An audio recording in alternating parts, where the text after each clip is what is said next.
Kidnapping కేసులో కేటీఆర్ విచారణ ఎలా ఉండబోతోంది? సిట్ ఏ అంశాలపైన ఫోకస్ చేయబోతోంది? అటు బీఆర్ఎస్ శ్రేణులు ఏమంటున్నాయి? ఈ అప్డేట్స్ అన్ని అందించడానికి తెలంగాణ భవన్ నుంచి మా chief reporter Rakesh and principal correspondent Praneetha live లో సిద్ధంగా ఉన్నారు. మొదట రాకేష్ దగ్గరికి వెళదాం. రాకేష్, ఈ రోజు ఎన్ని గంటలకి కేటీఆర్ బయలుదేరతారు? అలాగే తెలంగాణ భవన్ లో మీటింగ్ అనంతరం మీడియా ముందు కూడా వచ్చి మాట్లాడే అవకాశం ఉంది అని చెప్తున్నారు. ఏంటి ఆయన షెడ్యూల్? కాసేపట్లో ఇంటి నుంచి బయలుదేరుతారు. కరెక్ట్గా 9 గంటలకు ఇక్కడ తెలంగాణ భవన్కి చేరుకుంటారు. ఆయనతో పాటు మాజీ మంత్రి హరీష్ రావు కూడా తెలంగాణ భవన్కి వస్తారు. ఇంకొంతమంది మాజీ మంత్రులు, గ్రేటర్కి సంబంధించినటువంటి ఎమ్మెల్యేలు, ఎమ్మెల్సీలు, పార్టీకి సంబంధించినటువంటి మెయిన్ లీడర్షిప్ అంతా కూడా ఈరోజు తెలంగాణ భవన్లో ఉంటుంది. 9 గంటలకు రాగానే 10-10:30 వరకు ఆ లీడర్షిప్ అంతా కూడా కేటీఆర్తో భేటీ అవుతారు. కేటీఆర్ వాళ్ళతో సమావేశమై జరుగుతున్నటువంటి పరిణామాలు, కేసుకు సంబంధించినటువంటి విషయాలు, ఎవరెవరిని ఎట్లా ఇన్వెస్టిగేట్ చేశారు, ఇదంతా కూడా కేవలం మున్సిపల్ ఎలక్షన్ని డైవర్ట్ చేయడానికి, మున్సిపల్ ఎలక్షన్లో కాన్సన్ట్రేట్ చేయకుండా ఉండడానికి చేసేటువంటి ప్రయత్నం అంటూ ఆయన చెప్తూ వస్తున్నారు. అదే విషయాన్ని క్యాడర్ కూడా చెప్తారు.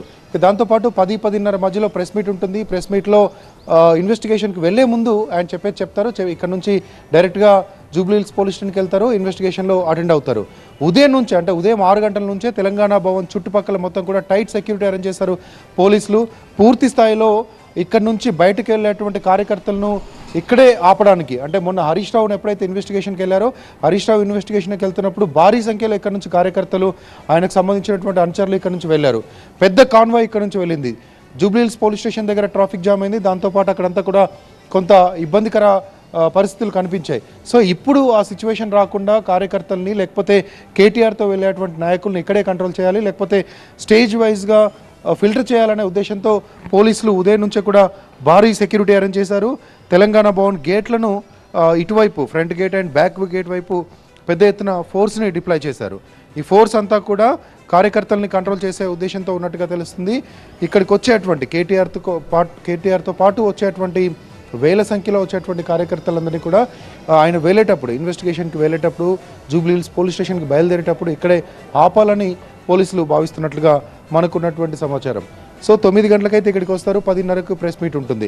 ఇక నిన్నంతా కూడా లీగల్ టీంతో, బీఆర్ఎస్కి సంబంధించినటువంటి legal team, Soma Bharat and మిగతా అడ్వకేట్స్తో భేటీ అయ్యారు. చాలా విషయాలు వాళ్ళు బ్రీఫ్ చేశారు. ఇప్పటివరకు కేసులో ఎంతమందిని విచారించారు, ఎవరెవరిని ఏమడిగారు, ఎవరి రోల్ ఏంటని పోలీసులు చెప్తూ ఉన్నారు, ఎవరిని ఏ యాంగిల్లో క్వశ్చన్ చేస్తూ ఉన్నారు, ఎంతవరకు సంబంధం ఉన్నట్టుగా క్వశ్చన్ చేస్తున్నారు. పోలీసులు మొత్తం ఇప్పటివరకు ఈ 2 సంవత్సరాలుగా సాగుతున్నటువంటి ఇన్వెస్టిగేషన్లో ఎంత పురోగతి సాధించారు, వీటన్నిటిపైన కూడా ఒక బ్రీఫ్ ఇచ్చారు. సో దాన్ని బట్టి కేటీఆర్ని ఏం అడగబోతారు, కేటీఆర్ ఎలాంటి సమాధానాలు చెప్పాలి, దాంతోపాటుగా తనకు సంబంధమే లేదు, అసలు ఇది కామన్గా జరిగేటువంటి ఒక ప్రొసీజర్. ఏ ప్రభుత్వమైనా ప్రభుత్వ వ్యతిరేక శక్తిలో, లేకపోతే ప్రభుత్వానికి సంబంధించినటువంటి ప్రభుత్వాలు పడిపోతున్నప్పుడు, లేకపోతే రోజువారీ యాక్టివిటీస్లో ఇంటెలిజెన్స్ కోసమో కొంత ఫోన్ ట్యాపింగ్ జరుగుతూ ఉంటుంది. అది పోలీస్ అధికారులు చేస్తారు. కానీ అప్పుడు పోలీస్ అధికారులుగా ఉన్నటువంటి డీజీపీ కానీ, అప్పుడు ఈ మొత్తం వ్యవహారానికి బాధ్యులుగా ఉన్నటువంటి ఇంటెలిజెన్స్ చీఫ్, ప్రస్తుతం డీజీపీ కానీ, వీళ్ళెవరిని విచారించకుండా కేవలం రాజకీయ నేతలు మాత్రమే పోలీస్ స్టేషన్కి పిలిచి విచారించడం అంటే ఇది ఖచ్చితంగా పొలిటికల్ వెండంట.